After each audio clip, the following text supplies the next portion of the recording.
Yang pertama, saya mendoakan Bunda Dorce mudah-mudahan lekas sembuh, kondisinya membaik dan bisa kembali beraktivitas. Kemudian memang saya dengar ada beberapa wasiat ya kayaknya dari beliau itu.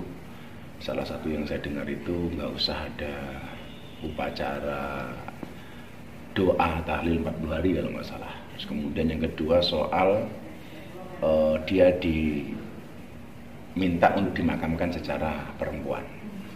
Jadi begini, kita lihat dulu status transgender dalam Islam. Jadi ini memang sangat kontroversi ya, sangat kontroversi. Artinya kontroversi itu memang persoalan transgender ini menjadi diskusi yang tidak pernah ada endingnya, terus ada diskusi itu. Jadi yang pertama, dalam surat Al-Hujurat itu Allah menciptakan jenis kelamin itu cuma ada dua. Jadi dari jenis laki-laki dan perempuan, min dzakarin wa unsa. Kemudian dalam fikih itu ada jenis kelamin ketiga, namanya khunsa. Khunsa itu adalah orang yang dalam tanda kutip berjenis kelamin dua, cewek atau cowok. Dua-duanya ini ada. Nah, persoalannya adalah dia mau dijadikan cewek atau cowok itu dengan analisa medis. Contoh yang kemarin terbaru itu tentang anggota TNI siapa itu, Andri Manganang. Manganang.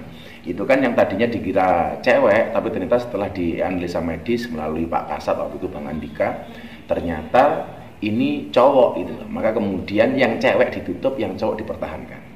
Artinya demikian juga sebaliknya. Kalau ada orang yang mempunyai kecenderungan seperti itu, maka dianalisa medis. Kalau memang dia kecenderungannya cewek, maka alat kelaminnya cowok dihilangkan. Itu dengan rekomendasi medis. Nah, yang saya dengar tentang Bunda Dorce ini, kalau beliau dulu, yang saya dengar ya, sepengetahuan yang saya tahu, beliau kan terlahir sebagai laki-laki. Kemudian operasi transgender menjadi seorang perempuan. Nah, bagaimana kalau kondisi seperti ini? Kalau kondisi seperti ini, secara fikih dia tetap laki-laki. Secara fikih dia tetap laki-laki. Artinya pengebumiannya yang sepanjang yang saya tahu, pemakamannya, yaitu tentunya kembali ke kodrat asal dulu dia dilahirkan. Artinya kalau beliau dulu dilahirkan dalam keadaan laki-laki, ya kalau bahasa pesantrennya itu yang bagi sebaiknya, sayuksianya itu juga dimakamkan dalam keadaan laki-laki. Jadi kan ada perbedaan yang cukup signifikan umpamanya antara laki-laki dan perempuan soal kain kafan, perempuan jauh lebih banyak. Kemudian soal sholat jenazah, niatnya dan lain sebagainya. Ini kan tentunya berbeda. Gitu. Ini berbeda. Jadi kalau saya kecenderungannya siapapun yang lahir sesuai dengan jenis kelaminnya, ya itulah cara dia dimakamkan. Itu. Berarti tidak diperbolehkan ya? Ya secara fikih saya pikir tetap kembali kepada kodratnya. Kodratnya dia laki-laki, ya dimakamkan dia laki-laki. Mungkin orang bilang kan dimakamkannya sama ya, beda wong. Dari jumlah kain kafannya aja laki-laki dan perempuan kan beda. Nah, berapa lapisnya kan beda. Terus kemudian soal niat sholatnya, sholat niat jenazah perempuan dan laki-laki kan juga beda. Doa berdoanya umpamanya. Kalau laki-laki menggunakan domirhu, Allahumma gfirlahu. Kalau cewek menggunakan kalimat ha, Allahumma gfirlaha. Ya kalau benco, masuk huha. Nah, gitu.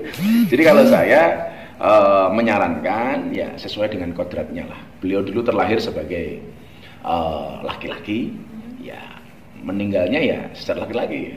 Lahir jantan, yang meninggalnya jantan lah kira-kira begitu.